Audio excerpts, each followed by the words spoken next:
మీరు నిజంగా చాలా కృప పొందిన వాళ్ళమ్మా. స్త్రీకి ఇచ్చినంత కృప పురుషుడికి ఇవ్వల. బైబిల్లో రాసి ఉంటుంది, జ్ఞానవంతురాలు తన ఇంటిని కట్టును, మూఢురాలు తన ఇంటిని పెరికివేయును అని రాసి ఉంటుంది. ఓ సంఘం కట్టబడాలన్నా స్త్రీనే, ఓ కుటుంబం కట్టబడాలన్నా స్త్రీనే, ఒక పురుషుడు ఒక మంచి స్థానంలో నిలవబడాలన్నా, ఇంగ్లీష్లో ఒక సామెత ఉంది, సరే తెలుగులో చెప్తాను. ప్రతి పురుషుని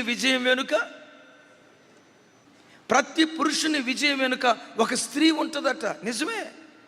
ఒక సంఘం గెలవాలన్నా, ఒక మినిస్ట్రీ గెలవాలన్నా, ఒక పురుషుడు గెలవాలన్నా, చివరికి కుటుంబం కట్టబడాలన్నా అది స్త్రీ చేతిలోనే ఉంది. తల్లులారా, కుటుంబంలో కానీ సంఘంలో కానీ మీరు ఎంత బాధ్యతగా ఉంటారో సంఘాలు కట్టబడతాయి, కుటుంబం కట్టబడుతుంది, రాబోయే కొన్ని తరాలు కట్టబడటానికి దేవుడు కృప చూపిస్తాడు.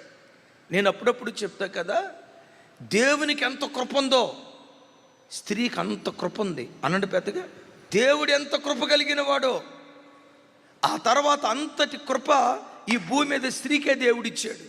ఏంటన్నా, దేవునికి ఉన్నంత కృప మాకుందా? అవును. బైబిల్ ఏమని రాసింది?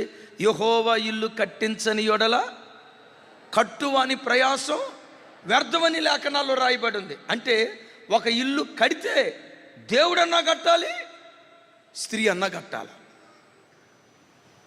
అంటే ఒక ఇంటిని కట్టగలిగే శక్తి ఒకటి దేవునికి ఉంది, ఆ తర్వాత మనకు లేదు. బెదరా, మన డ్యూటీకి వెళ్ళటం రావటం సంపాదించడమే కానీ కట్టే కృప దేవుడు వాళ్ళకే ఇచ్చాడు.